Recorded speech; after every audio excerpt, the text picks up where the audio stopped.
మహిళల్ని కోటీశ్వరులను చేయడమే సీఎం రేవంత్ లక్ష్యమన్నారు మంత్రి శ్రీధర్ బాబు. దేశమంతటా వీహబ్ ద్వారా మహిళలను వ్యాపార రంగంలోకి తీసుకెళ్తున్నామన్నారు. వచ్చే 5 ఏళ్లలో మహిళా సంఘాలకు 1,00,000 కోట్ల వడ్డీ లేని రుణాలు ఇస్తామన్నారు మంత్రి తుమ్మల. ఇందిరమ్మల ప్రతి మహిళ శక్తివంతురాలిగా ఆర్థికంగా ఎదగాలనేదే సీఎం రేవంత్ ఆశయమన్నారు మంత్రి సీతక్క.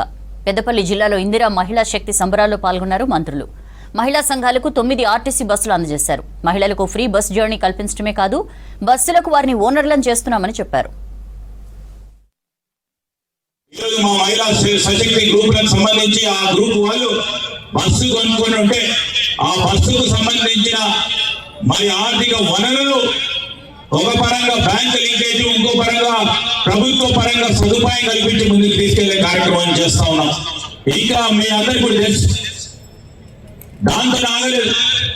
ఈరోజు మనం విద్యుత్ శక్తి, మన కరెంటు ఉత్పత్తికి సంబంధించి ఎప్పుడు కూడా చూస్తూ ఉండే ఒక పరంగా మన పక్కనున్న సింగరేణి సంస్థ ద్వారా కానీ డిస్ట్రిబ్యూషన్ కంపెనీస్ ద్వారా కానీ మనకు కరెంట్ వస్తూ ఉంది.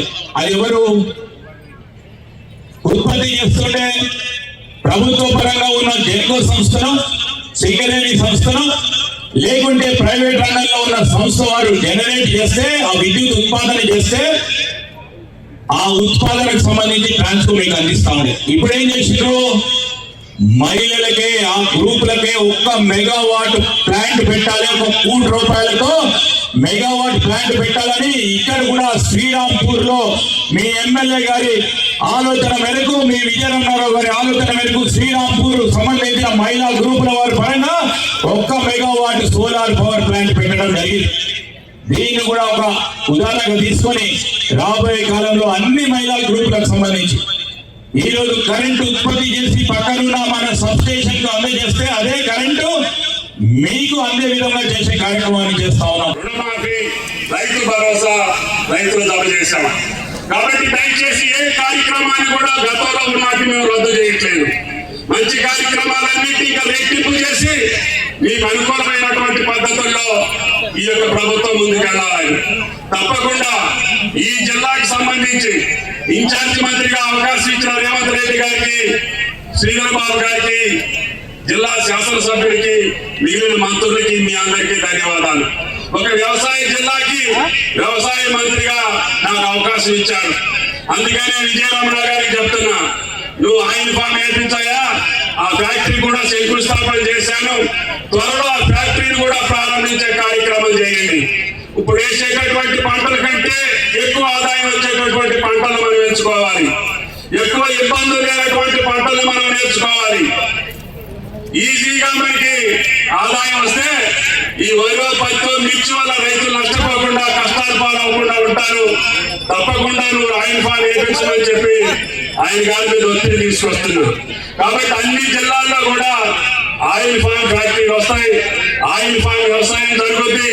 జిల్లా మొత్తం గతంలో అడవులతోటి మన మంత్రిని ఈ రకంగా పచ్చగుండేదో ఈ రోజు పామాయిల్ పంటతోటి, హార్టికల్చర్ పంటలతోటి తెలంగాణ మొత్తం పచ్చబడాలని చెప్పి మహిళా సంఘం సభ్యురాలుగా ఉండి ప్రమాదమై ఏదైనా యాక్సిడెంట్ అయి లేదా ఏదైనా పాము గుట్టి, తేలు గుట్టి ఏదైనా ప్రమాదంతో చనిపోతే ఆ మహిళకు 10 లక్షల రూపాయలు ఇస్తా ఉన్నాం.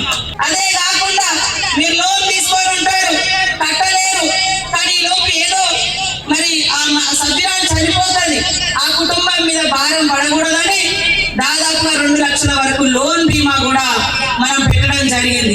60 సంవత్సరాలు దాటినా కూడా మహిళా సంఘాలలో సభ్యులను చేర్చండి. 15 సంవత్సరాల అమ్మాయిలను కూడా సంఘంలో చేర్చండి. 60 సంవత్సరాల తల్లి కూడా ఇవాళ కొడుకును బిడ్డలు చూస్తలేరు, మన మహిళా సంఘం వాళ్ళకి అండగా ఉంటది. అమ్మ నాన్న లేనటువంటి పిల్లలు కూడా ఉంటారు, చిన్న పిల్లలను వదిలేయకుండా వాళ్ళని మన మహిళా సంఘం బాధ్యత తీసుకోవాలి. అట్లా 15 సంవత్సరాలకే వాళ్ళని కూడా మన సంఘంలో చేర్చుకోవాలి. మహిళా సంఘం అంటే కేవలం డబ్బుల పొదుపే కాదు, ఒంటరి మహిళలకు, అక్క చెల్లెలు లేని, తోడు లేనటువంటి ఆడబిడ్డలకు ఒక మహిళా సంఘం సామాజిక బాధ్యత, సామాజిక భరోసా. మన కష్టం వచ్చినా, కన్నీళ్ళు వచ్చినా తోబుట్టు